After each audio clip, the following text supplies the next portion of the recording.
So how about this? I'll put it in a drawer until we need it. There you go. How about now? It's good. I put my phone in a drawer. And then It's the high tech and approach. yeah, so and well, the reason I was joining with my phone is I might want to show some folks what the space looks like and maybe even some specific equipment later. Um, but yeah, our DIY memory lab, we just opened it, what is it, maybe 3 weeks ago Mhm. now. And we've been working hard on it for about a year since the 2024 fundraiser. Um, and it's going really well. We have I'm coming to you from the memory lab right now. I can even move my webcam a little bit. So this is our DIY memory lab, and like I said, I'll have my phone out in a little while to show you space a little bit better. Um, and what I wanted to start off with was maybe showing y'all how you could book a session on our website if you haven't done that before. This is part of our um, it's part of our Sound and Vision studio. So I that's how you'll get to it on the found the website.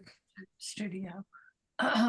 So I'll share my screen real quick. I'll show you our website, and you can book it via our website, or you could also call us at the library and call us at our tech desk specifically. But they can also just book you a session from the phone room. But the main information you'll want to know when you call is um, what kind of media you'd like to be digitizing. And then we can put that on the notes for the session so that our staff can kind of have an idea of what's coming in and how to best help you. So I'm gonna show, see here.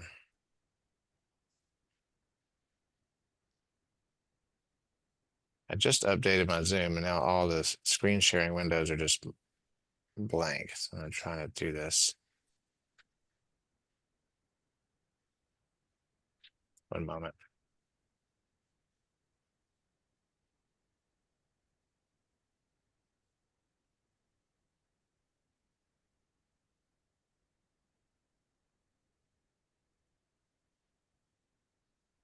Okay.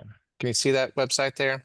Yes. So that's our homepage. We have a lovely write-up about the Memory Lab on the front on the homepage.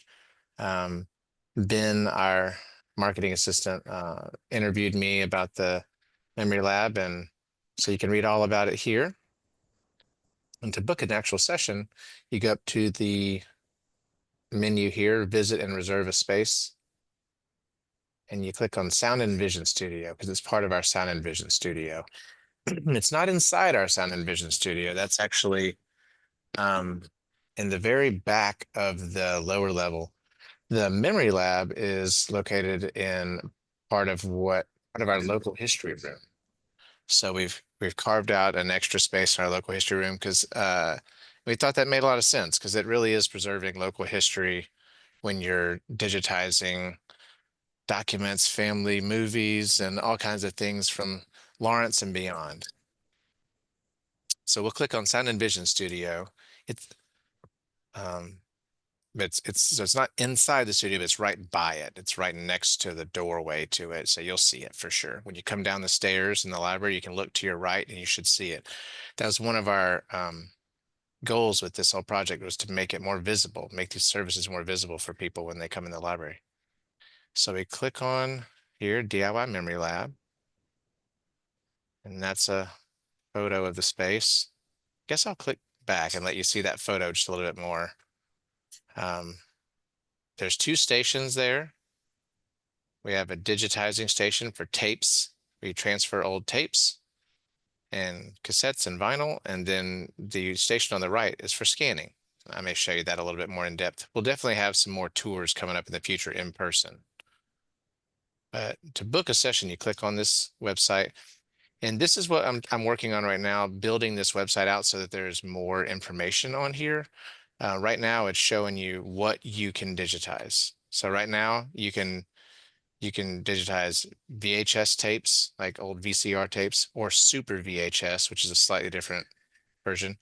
A VHS-C, which is a camcorder type, uh, another camcorder type, digital 8, high 8, or video 8. Another camcorder type, which is called mini DV or DV cam. And then we have 8mm or Super 8 reel-to-reel video, audio cassettes, like standard audio cassettes, vinyl records, CDs, DVDs, and 3.5-inch floppy disks. And then we're also looking into, as people request it, we may purchase some additional equipment as well. Someone was just talking to me a few minutes ago while I was getting set up for this meeting that they want to digitize 78 RPM records. Wow.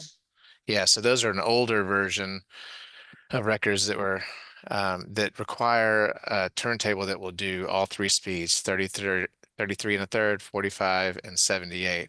So we may end up getting a different turntable, and you actually have to change out the needle when you do the 78s because they have a bigger groove. So there's lots we're learning here, and there's lots of different formats over the years. So we're trying to cover as much as we can within reason for the different things that people need. And so that's the digitizing station. And then we have our scanning station where we have several scanners. A slide scanner where you can put 50 slides at a time in a cartridge and they feed through the machine automatically. A photo and document scanner that'll digitize, scan stacks of 50 photos at a time. And a larger format high resolution art scanner here, the Epson 12,000, and then a Bookeye, which is for sensitive large books that it takes a scan. It takes a photo of the book from the top so that you don't have to place it upside down in a scanner and kind of hurt the binding if it's an old sensitive book. So then at the bottom of this page says book a space here. And we'll click on book a space and it gives you more information about the studio.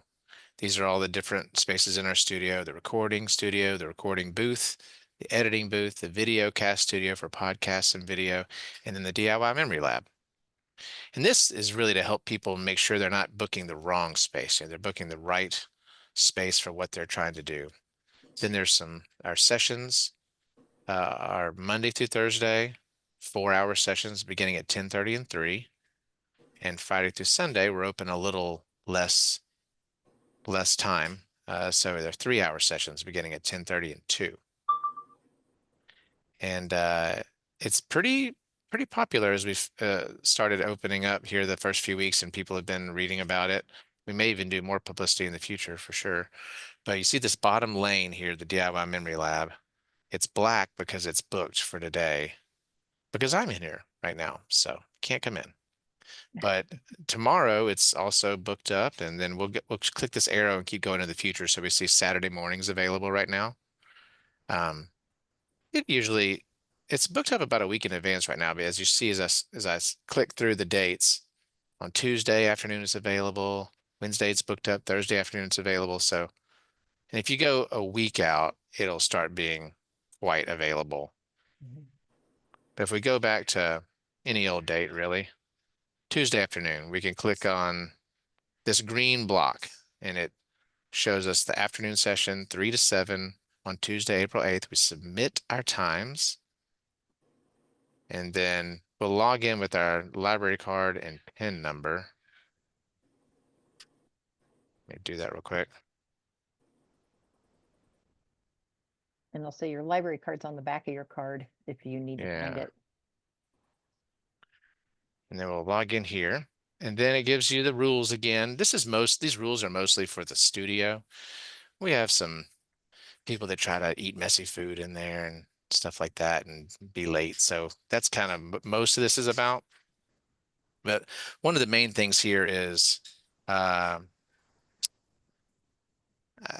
here.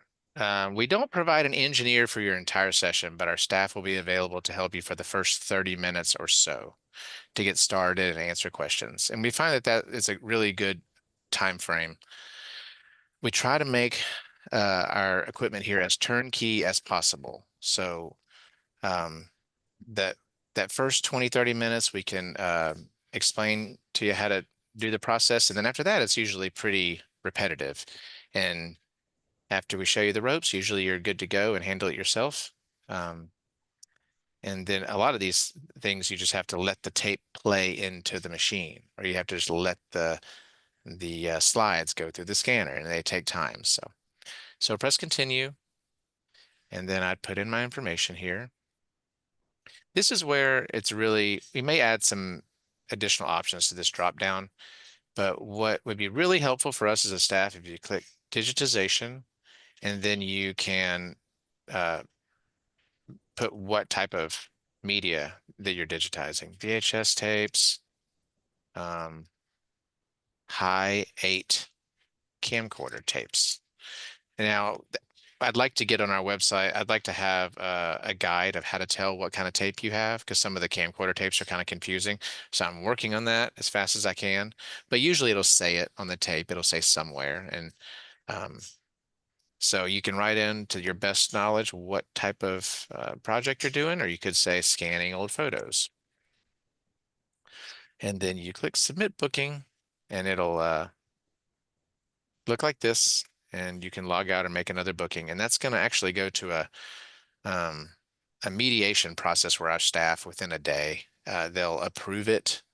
The main reason why we do that is to make sure people aren't accidentally booking the recording studio to digitize a VHS or things like that. You have some people that get confused about which room is for what. So we make sure everyone's in an appropriate space, then we approve it, and you'll get a confirmation email that you can refer to and know when it is and where it is, so you don't miss your appointment. And yeah, so that's the booking process, and then a lot of information about the space. Unless Kathleen, unless you have any other idea, I could turn it over and I could just show the equipment later if you want, or however we want Yeah, to. what if we did that? What if we let Scott do his Mm-hmm. presentation and then we can save like questions for the end? There's a quick question from the chat, and Okay. someone asked, how large a picture could be scanned? That's a great question. I have some of that information there on that website for the scanners. I'm going to refer to it myself. The 15.3 by 18.9 inches. I believe that's- the Bookeye scanner will go that large. Yeah. So like 15 by 18, 15 by 18 and a half. And then our high resolution art scanner will do 12.2 inches by 17.2 inches. So Okay. like 12 by 17. And that information is there on that website for you to refer back to. Great, thank you. You're welcome. All right, Scott, let's share your screen and you can talk about how to get ready. I see that he's a person of note. Oh, good to know. I didn't know anyone would notice. I Way I to just change. I needed a little more confidence. There you go. What do you mean share? Oh, I'm not ready to share my share. Okay. So you can see me now, right? Yes. Okay. Yeah, no, hi, I'm Scott. And there is room for two people to work together in the same space. Somebody just asked that question. Yeah, Um, that's a great question. There's 2 stations, but right now, while we're kind of getting off our feet with our staff, getting used to helping everyone in here with all the new setup, we're booking it for one person at a time for the time being. So if you book it for transferring tapes or you book it for scanning documents, you can use either station. But eventually we will have 2 people working in here simultaneously, but right now it's just one at a time. Okay. And I would say I've used the scanner in there. I came in and did it for one afternoon. I would recommend bringing some sort of headphones or something because you can hear, as it's currently constructed, you can hear other things, but also because it is, especially if you're doing tapes or video or records, there's a lot of time where because that records in real time, you're sitting there just sort of twiddling your thumb. I mean, you can have books or something, but I would suggest bringing something to entertain yourself while you're doing it. We're If you're, actually we're oh, go actually ahead. thinking about providing some noise canceling headphones. Okay. So Yeah. I got those in the shot. So something like this where people can put those on, maybe use those if needed. Yeah, because it is an open space, part of the local history room. So yeah, if Yeah. you're just sitting here with nothing to do, you kind of just listen to other patrons. Yeah. Right. And the day I was rigorous. there was a guy eating a bag of chips, and I didn't Yeah. want to listen to that. So, but anyway, okay. So Kathleen, who is near and dear me, to me, we're married for those who don't know, asked me, as in told me that I should do this. So you guys all have to be very nice to me because I'm trying very hard to do this. But like many of you, I have wanted for many years to digitize our photos and all of the different things that we have. And it's a little bit of guilt that we all carry around. And any of us who have been through a generational shift and we inherit a box of photos from, your parents or your grandparents or whatever, you sit there and look at them and you sure wish they had dealt with it because you don't know who a lot of those people are. But so I was doing it once she helped put together this memory lab. I thought, well, this would be a great opportunity to try it. So this is my experience really leading up to how to prepare, because I didn't realize how much work goes into preparing your photos. And I will use the term photos because that's primarily what I've been working on, but it's pretty interchangeable with slides or tapes, especially with slides or even letters or any of that kind of thing. And I got to switch my view here. Let's see if that works better. What I have found, I started in January is when I started doing it. So for a couple of months, I've been working on this project. I didn't realize how many photos we had. And I have primarily focused on the 45 years roughly that Kathleen and I have shared our lives together. And that has been both great, but overwhelming with the number of photos. And I haven't even gotten to the point where we started taking digital photos. I'm still dealing with all the analog photos, which for us was through about 2005. And so I have found that we have several thousand photos. If you have one box of photos, this is going to be a whole lot easier. So a bit of this you still need to do some prep. So when you go in there, you're ready to get the most out of your time. But this is more toward the people who have significant amount of photos, whether they're in a box, whether they're in an album, whatever they are. And the same thing was true of slides. When my parents died, we had an entire closet filled with, I think those are 50 slide reels. And that was overwhelming. And I would love to have had this kind of service at that time to try to deal with it. So I've got a lovely, what do we got? Here we go. That should work. Are we seeing that, Kathleen? Yes. Okay. So that's the introduction. The first thing I want to tell you is if you do have a large number of photos, you're going to be overwhelmed. And that's okay. And I will get into the kind of space that I suggest you using, the tools that you use and how you approach it. But just accept that at some point, if you really are going to try to do this, you're going to be overwhelmed. This slide I really like because this is something Kathleen put together. I don't know who these people are. They're not related to me, but I'm sure they would be really happy to know that they're part of this presentation. But it gets across the idea that what has been a positive for me on this is that it's been my life in review, not that scary kind, like your life flashes before your eyes right before you die.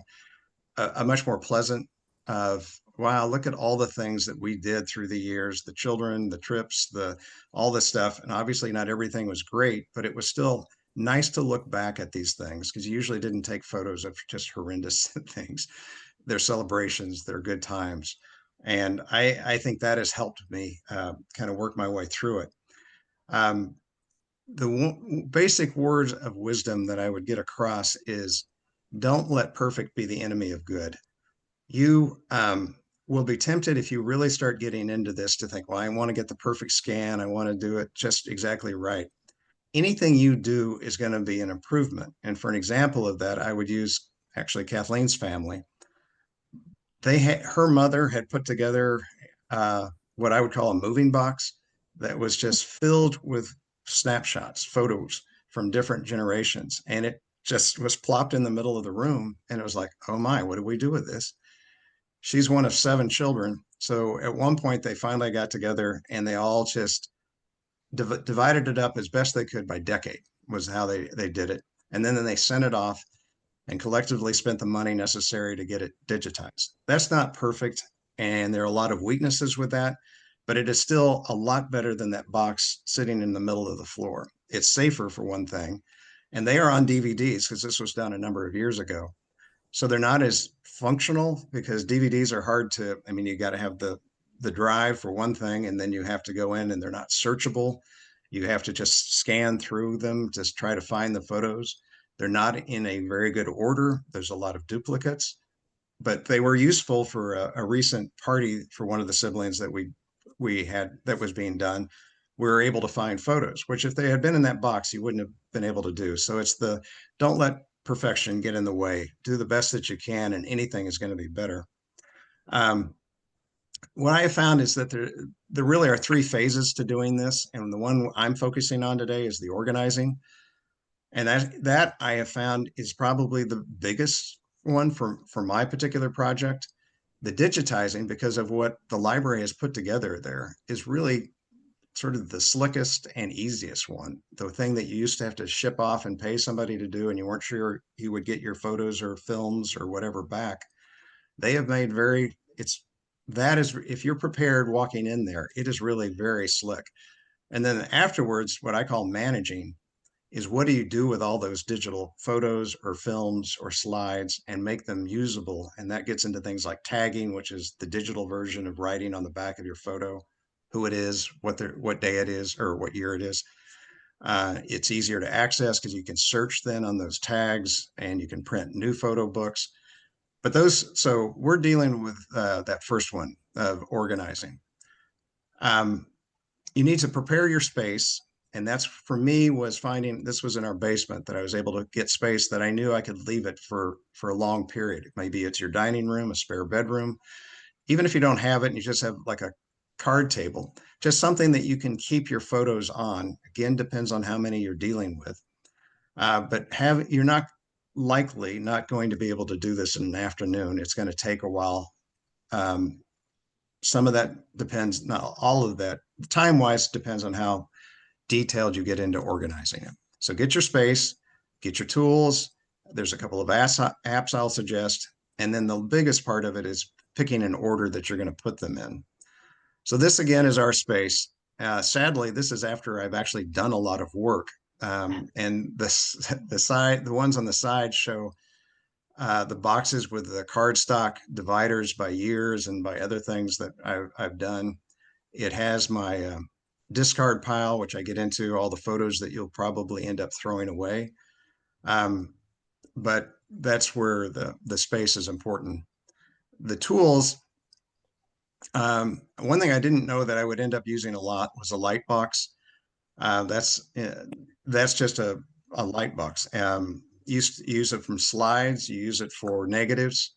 When I was in high school, I was a photographer and would develop and print film. And we would use a light box to look at negatives, or we would do contact sheets so we could see which photos we wanted to print. I ended up using that a lot. The one I ended up getting cost about $20 from Amazon, and I used that a great deal. I chose to go with plastic shoe boxes as my primary boxes to put these things into. I got 2 sizes, mainly because at Walmart I could get 10 of them, plastic shoe boxes for, well, pre-tariffs anyway, $11, and 4 of slightly wider ones for $11. I used the slightly wider ones for photos I left in envelopes, but snapshots would fit in those plastic shoe boxes. You can use whatever kind of container you have, but it makes it easier when you're carrying them into the library and going down to the lab to have some sort of kind of neat divider for holding your photos or your films or slides. I used a lot of sticky notes because those work really well on back of envelopes or photo albums or whatever you're writing on. And the cardstock that I spoke about, where I would cut those and use them as dividers. My favorite thing I got, which were cotton inspection gloves. They are both very useful, especially when you're dealing with negatives, but also look cool and you feel like you're doing something. You know, you're an archivist. You can do jazz hands too. So that's always, there's so many pluses with those things. And again, You get a bag of them off of Amazon for $6. A magnifying glass I used a few times on negatives and prints, and I could see using it on a slide. It's not critical by any means. The gloves I really are critical. And Kathleen, you will tell me on time, right? Oops. Yeah, you just skipped a slide. I know I got excited. And I don't, Well, escape and then you can, you got a lot of there you go. bossy There you go. That's my job. there. Perfect. I use two apps. Both are free. There's the Kodak Film Scanner, which is an app that goes with a very small scale little piece of equipment that they sell if you want to only print a few pictures of your negatives. I didn't get the piece of equipment. I just got the app. This negative image one, there are other apps out there, but it worked well for me. And it's an app on the phone that I use I can use my phone to take a picture of all the negatives that I have out on the light table. And then I have what I would used to call a contact sheet. It's a positive image of your negatives, which are a lot easier to tell what they really are. It has ads, but you can click through them and it's free, and there's no paid version to get rid of the ads, but I ended up using those two quite a bit. Well, the negative image one in particular.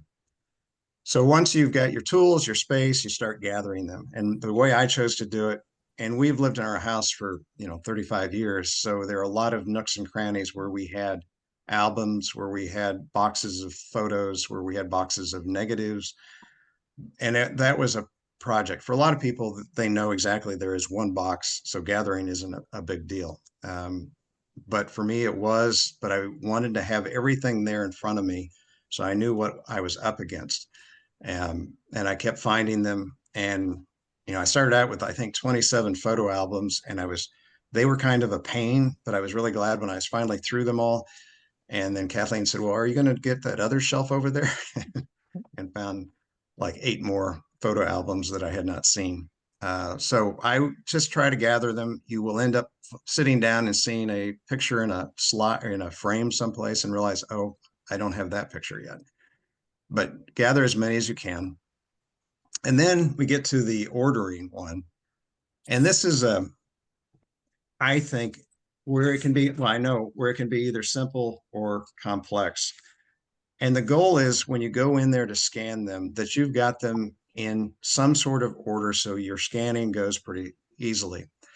The very simplest version of the ordering, well, I'll go into the details, but you can do it anywhere from where you just are putting them, all the tops are up and you have them facing the same direction, to where you put them in order by date, all the way down to month, going back through all the years.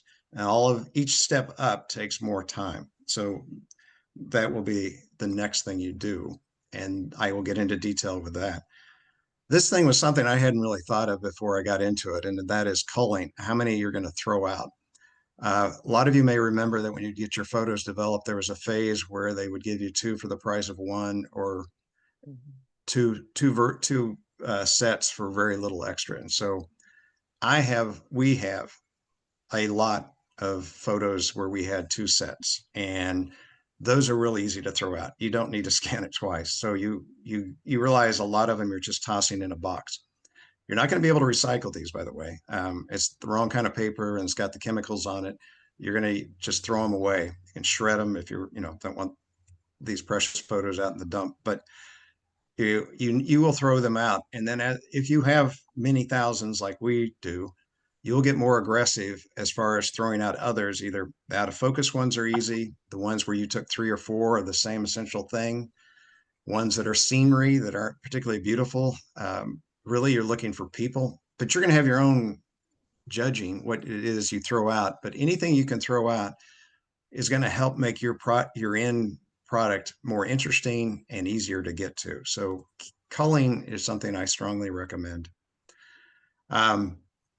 So you're ready now to get into what I consider the ordering. The simplest one is just to divide them up into 3 piles.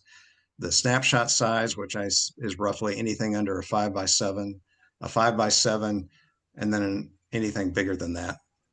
And the reason I say that is, although the scanner can take multiple sizes, it plays nicer, I found, if they were more similar in size than just all over the place. That just may have been my experience with it. And that most of them, that's not a big ask, is to put it into by 3 sizes. This also gives you a chance to make sure they're all facing the same direction, that they are, you've got on the landscape that you've got the top to the top, and a portrait, you've got the top to, I chose to the left. It could be to either side. It's very easy in the film editing software to flip them, but you might as well get them in the right order when you go through. A thing to keep in mind also is that that scanner is very, one of the many things about it that's nice is that it can scan front and back. So if you have things written on the back, you can have it, it's just a box that you click in the software to scan 2 sides. And I did that. The back side, so if it's blank, it just has a blank picture. But if it doesn't, if it's got anything written, it has it. And it's right there in the same order. So that will be helpful when I get into the 3rd phase of managing, of trying to figure out how to organize it. And even if you never get to that phase, it will still have Uncle Charlie 1975 written on the back, and that will give somebody a clue. So I thought that was a very nice feature. But so the simplest thing is just get them face forward, top up, and go in with your box, and they will show you how to, put them in. And it's very simple. It's very much like working with a printer. The computer is an Apple computer, so it's just a couple of things there if you're more used to Windows based, but it's pretty easy to figure out. And you can get into changing the default file name, which I found very helpful because I had put them in date order. I could change it to the year, like 1989 January. And so all the photos would scan in with those names, and then just add a 3-digit random code after it. And that way all of them will show up in my file system in the right order. So I'm not trying to explain how to do that. Just know that's an option there, that you can change the default file name convention. So that's the simplest, despite my rambling on about it. But if you want to get more, it's just you pick the amount of time you want to, the detail of time you want to get it down to. Do you want to do it by decade? Do you want to do it by half decade? Do you want to do it by years? Down to month. I chose to go all the way to month because we had so many, and a lot of them were in that right order. But that does take a lot more time. But I think it's well worth it because of what you can do with it after you've digitized them, if you've put it in that kind of order. I'm gonna, there we go. So I think I get into, on negatives. I had not thought of negative. Is this at all what you wanted, Kathleen, by the way? Yeah. Keep going. Okay. You're good. Are we okay on time? Yes. Okay. Think about 5 more minutes, and then we Okay, can take questions. Zoom through it. The negatives I hadn't thought about, but I found that because I wanted to go to detail in terms of ordering, I found them very helpful. And if I were to do it again, I would do negatives first and then prints, because the negatives tell you an awful lot about those prints as far as what order they're in, and also which prints you're missing. And that's where that light table and that app comes in very handy, because I made contact sheets of all our negatives. Because I was excessive, we have over 200 sheets of negatives. I have like 8,000 negatives, I guess I figured out. But I have notebooks now of all those negatives, and that helps me for the 3rd pile you end up with, which is the ones that have nothing on the back and you can't tell what year they were for sure. The kid, because they're your kids. But if you're dealing with, distant relatives, you're not sure who they are, there will be a pile that you don't know anything about them. If you have negatives, there are clues in those negatives that might give you an idea of more information about it. So I would do the negatives first, and then I'd get to the prints. And this is more detail on how to lay them out on the light table and put a glass sheet. I took a piece of glass out of an 8x10 frame and stuck it on top to keep it flat. And then a lot of our photos were in albums and in envelopes. By envelopes, I mean the kind that would come back from the developer, the yellow ones or white ones from Walmart or from Hy-Vee or wherever you got them developed. And they often would have prints in them and negatives in them. The way we had them, they had things written on the outside, but I would take all those and put them in whatever order I could find just by the outside of the box or outside of the envelope. For albums, my original intent was to put them back into the albums, but I found about 3/4 of the albums sort of fell apart as I took them apart. And the photos weren't really in perfect order anyway, and there were missing photos. And so I gave up on that and decided that we would just digitize them and then create our own new photo albums by printing books of them based on probably a more edited version of that era. And so I didn't do that. If you were worried, you really wanted a book to, if you had an album you really wanted to put back, you just need to mark the start of it and the end of it in your box, your shoe box, so you could put them back in. Or you can use that, what's it called? Print eye or Bookeye. Bookeye to not even take them out and just digitize, the open version of it. That's one of the slick things about that. I guess Yeah, Bookeye is that's- actually there in my thing.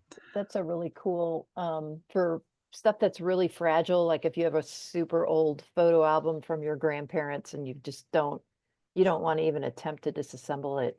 The Bookeye is made for that sort of publication where you can scan it and then manually turn the page and scan it again, and then the scans look flat, so it kind of looks like the photo album, a digitized version of the photo album. So And that's it. I did it. I rushed through. that's good. We've got a lot of questions in the chat. Oh, okay. I wrote some of them down. The first one Okay. Jim answered, which is it is possible to book both stations. And that's how they're currently booking, he says. So you can digitize VHS tapes while scanning photos in the future. We'll book each station separately, but you'll still be able to request to book both stations at once.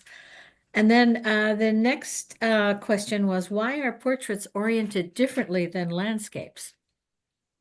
Well, because, okay, take a 4x6 snapshot. I mean, the landscape, the top would be top, but if it were somebody took it as a portrait, like what you're holding up there, the up version there's two ups. Yeah. Do you see what I'm saying? Yeah. Okay, Yeah. so if it's landscape, the top is at the, but if it's this way, then otherwise you've got heads going that way and heads going that way. If you don't, And if you you don't pick a You left could or right. flip Talking it. about orienting them according to how they're oriented in the picture then. Yeah, yes. Okay, Yeah, gotcha. yeah. Right. Yeah. Right, because another question was why are heads oriented to the left? But Well, that answers that It was a question. political statement. I don't know. It could easily be to the right. I just chose consistency. Some Yeah. are oriented that Whatever way. you want. And And- someone asks, can digitized images be saved to a portable hard drive? Yes, that's what I took in.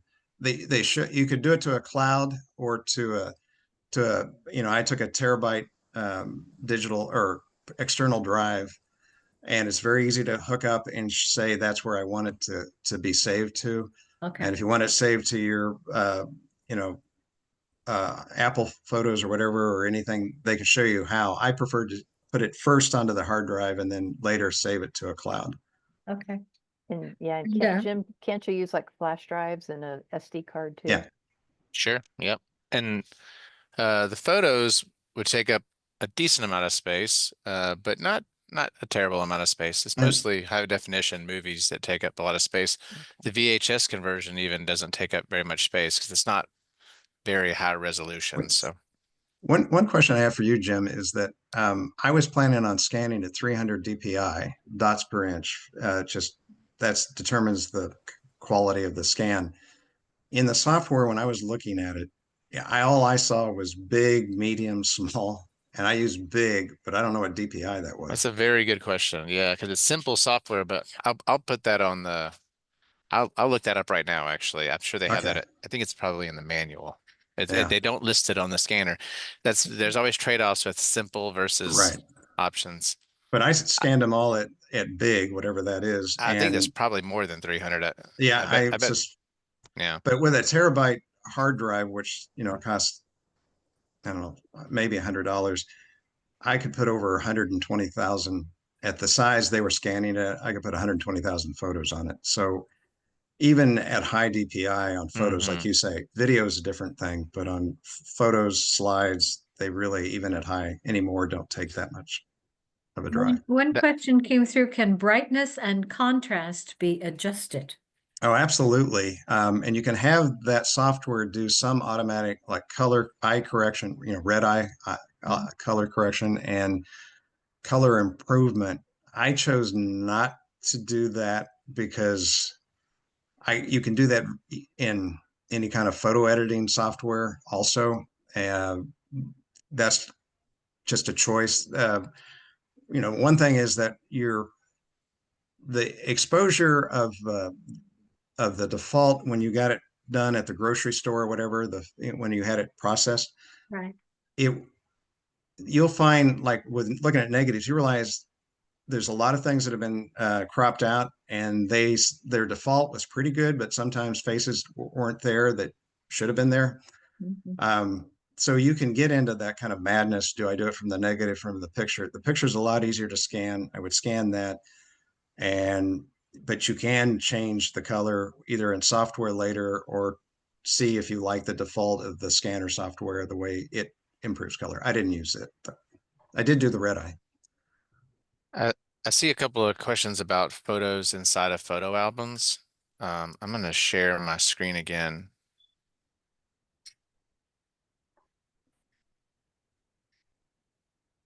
Maybe.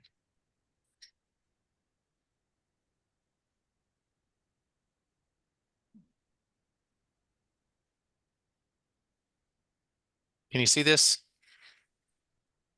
Yeah. So very soon we'll purchase one of these or something very similar where it's a scanner that can move over your photo album and scan the photos from within the album without having to take out every single photo.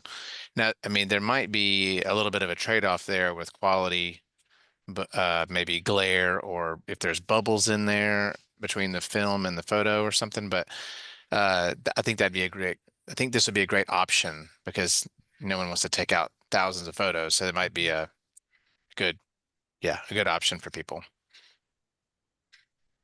Cool. Right now, you do have to take them all out of the photo album, but we should be able to get that in maybe a week or two. I'm gonna Wow. get that on my list. I did not regret taking them out after I'd done it, both because I realized the quality of the photo albums for a lot of them were degrading, and I weren't going to be very permanent anyway. And That's a also good point. it I just, think yeah. some of those like old fashioned photo albums where they're glued in, Glued, yeah. those are the ones that you use the book eye or the thing that Yeah. Jim just showed you. There's Mhm. one question here. Do you have to digitize an entire video? Oh, that's a new one. Let me start with the one that was before it that I was reading. If I want to make a copy for each of 3 adult kids, for example, do you bring in 4 separate SD cards? No, I Okay. wouldn't.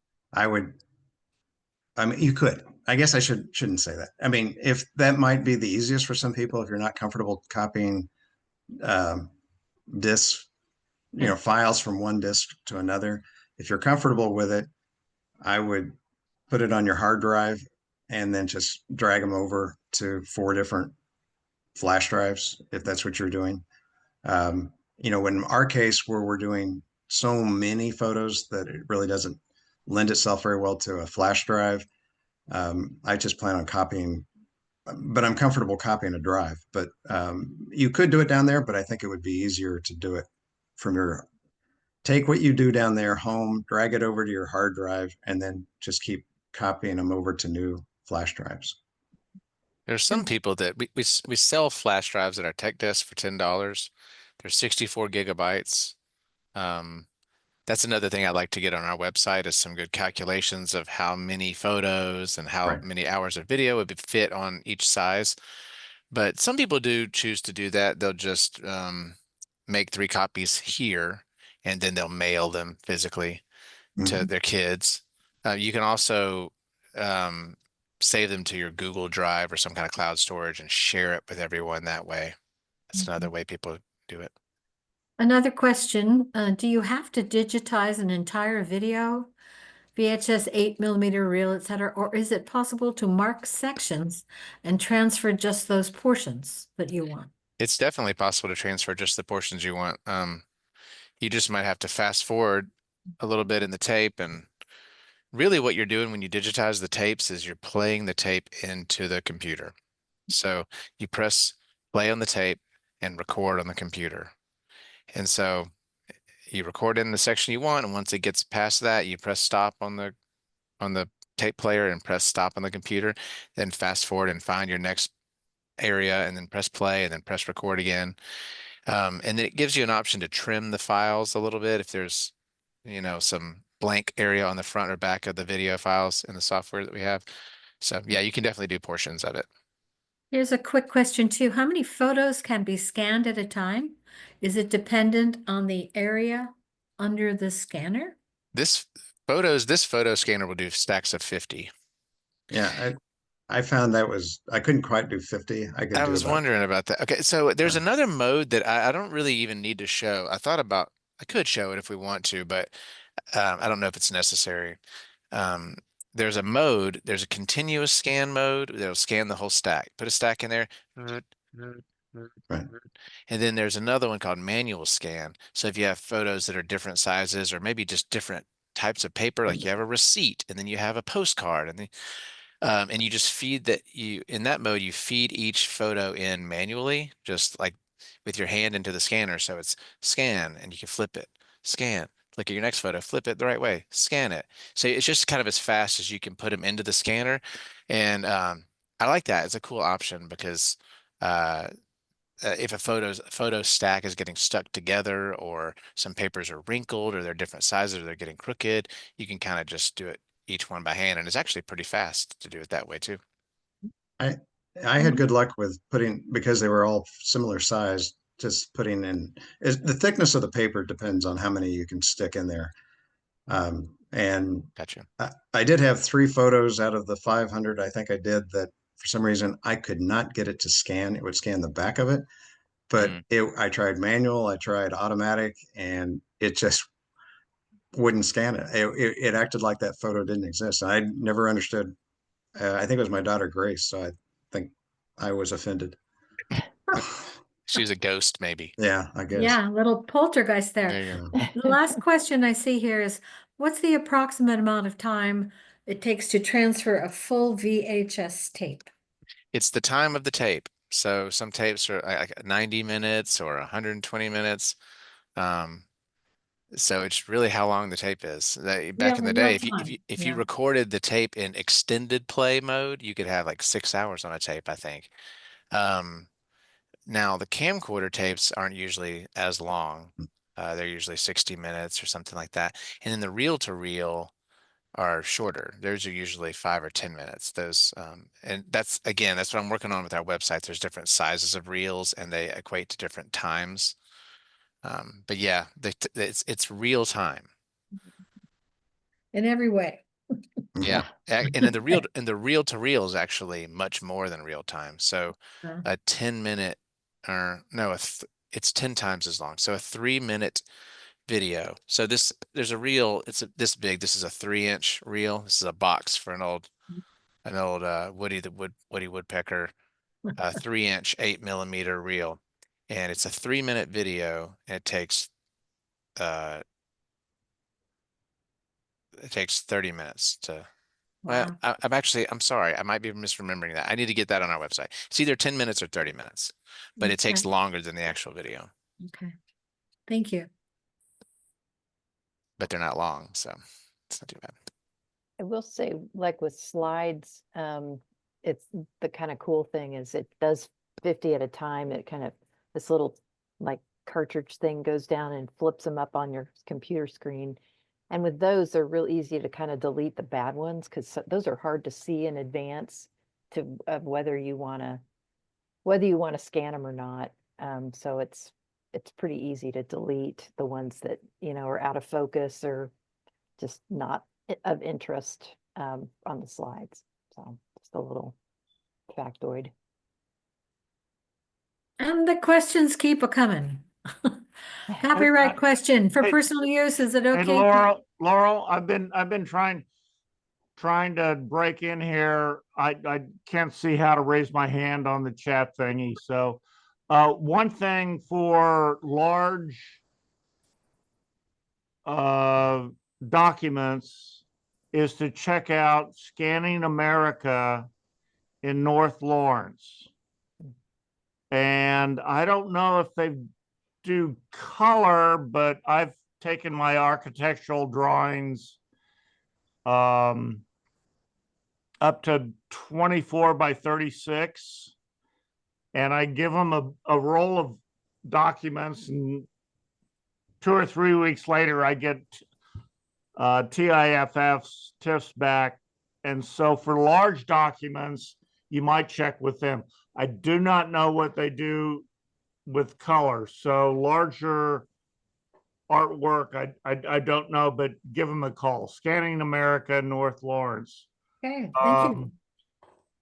Following Scott's stuff, another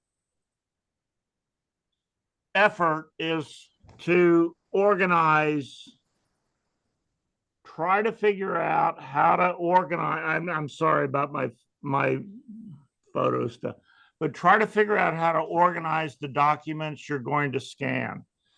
I mean, I have a secret code, but I can tell the century, the decade, the month, the year in 6 letters.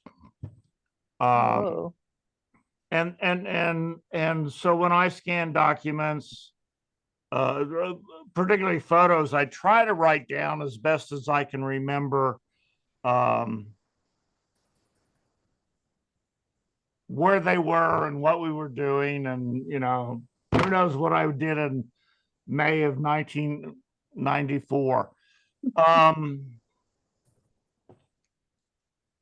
For Jim, I'm still on the road to trying to get you a inch or quarter-inch audio tape deck.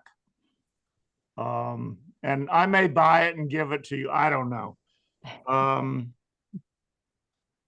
But I'd like you to put that on your list of. It's definitely on our list. Matt, our studio manager, actually has I believe it's 1/4 inch. That's one of the issues is there's multiple sizes of the audio tapes, but he has I believe it's 1/4 inch tape machine back in the office that works. And he's been testing that Reel to reel audio tape. Yeah. I'll be there. Yeah. So, and it's a little more, takes a little more expertise to get that spooled up and running. So the way we might, yeah, you Well, should just give us an email or a call, because that's probably how we're going to do that, is have people just contact Matt, because it won't be as many people, but it might be a few times a year, and they can contact Matt. And I'll put a plug in for my Kodak little scanner. I think $150 at B&H, but it'll scan negatives, slides. I haven't tried the 8mm yet, but you can do that at home if you want to. You know, make a coffee, scan some slides. So. Right. Cool. Good. Any other questions, Laurel? There was one, someone wondered if it's for personal use, is it okay to digitalize my CDs or DVDs?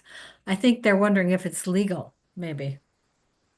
You know, the legal issues is not something we've concerned ourselves much with, really. Honestly, we had a question about that come in from another library. The way that our library, you know, if people are using the copy machine in the library, you know, it just depends on what you're scanning, what you're digitizing.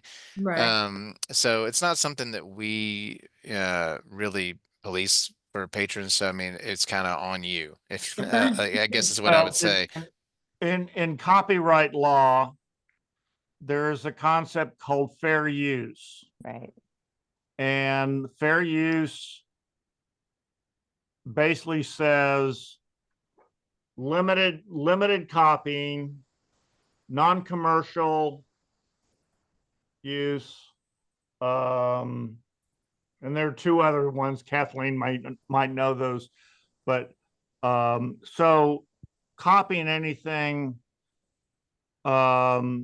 generally falls under fair use. So you can take your Frozen Disney VHS and make a copy of it, and as long as you don't try to sell it, you're pretty much okay.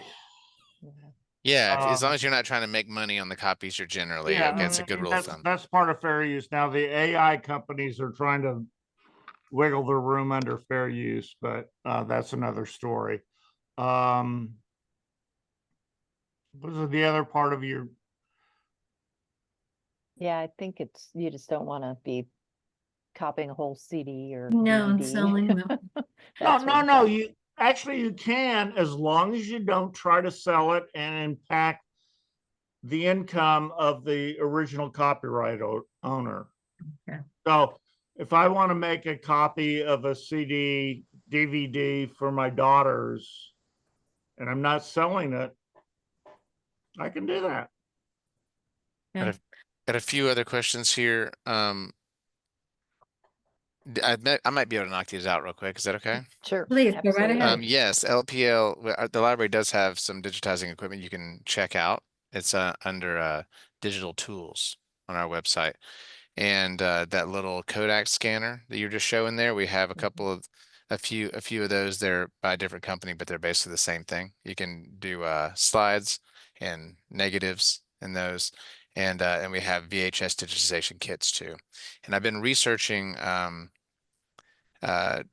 maybe a different way to do that. We have an adapter and a VCR that you can check out, and you download a real simple software that we use in here. But I'm testing some boxes. They're just a standalone box with a screen on it. And you take the VCR and you plug it in this box, and you put your flash drive in the box and you press record. So it's standalone, no software, no computer for people that aren't the best with computers. So that might be a good option in the future that we might have. Yeah. Reel to reel. I've taken my original reel to reel tapes and paid money to have them put on VHS. Is it better to do the original tapes? I'm not sure what, I'm not sure quite what the question is there. Whether to use the reel-to-reel original or the Oh, to VHS. digitize. Yeah. To digitize. I got you. That's it. I don't know. I've never compared that. I don't know. You'd have to compare. Probably the original reel to reel, but that's what I would think would be a little bit better if I had to guess. Yeah. Okay, I think we All made right. it to the bottom. I thought we had a couple more, but they were just thanks. There was one in there about a person said, I have very old VHS tapes. Mm, What kind of shape are they in? I hear they degrade the quickest. They're first to go. that's a good VHS. That's a good question. I mean, we haven't had too much trouble with tape machines eating tapes, but it's always possible. It's another thing I'm thinking about is maybe a little disclaimer for folks because we've tried to purchase our machinery from the most reputable sources that support it and refurbish it the best they can, but it's always possible that it eats a tape, especially if it's old. But the reel to reel, that can be a problem too. They can break. Jim, what I'm talking about is the image. Is the image gone on these old tapes? I don't have a way Yeah. to view them. If Uh, it's degraded. I don't know. I haven't seen one that's so degraded that the image is gone, so I'm not sure. Oh, okay. I thought they just kind of wore out after, or magnet. I don't know what the term is, but Yeah, it's, I haven't seen that. Kathy, do you have a comment? I do. I've done this with countless tapes, VHS tapes, a few years ago. And these were probably from, let's just say the 90s on. What will happen is if you've had your videotapes in a box in your attic like I have, don't do that. Take them out now and put them in a temperature controlled environment. you'll see the image, but sometimes they'll stretch. So when you put that tape in the library's deck for the very first time and you're playing it, you will see there will sometimes be a waver to them. There'll be some stretching, and then you'll see hopefully it'll be in good shape. But they do tend to stretch and contract over time. But I've never put in one and had lost the image completely. Good. But you will there will be some tragic moments. I mean, I hope not, but sometimes it's like, oh, because they're stretching and they're pulling, and sometimes you can rewind them fully and then fast forward them again and then rewind them, and that will kind of get them taut again. But sometimes you lose a little because it's not kind to VHS tapes or any kind of tape. Yeah. Okay. Go. Spoken like a true reporter. Yes. Yes. We could be talking about me personally. Time takes its toll on the body as well as I guess we have definitely come to the end of the hour. We're going into the next one. I guess, do we have anything else to share or say, or? I guess I will add that next month, our tech club are in-person tours of the memory lab. And there's 2 sessions each with available to 15 people. One is from 4 to 4:30 and the other one's from 4:30 to 5. So those are on the library calendar. And so if you look those up, you can sign up. If they're full, please get on the waiting list because we can, maybe add more at a later date.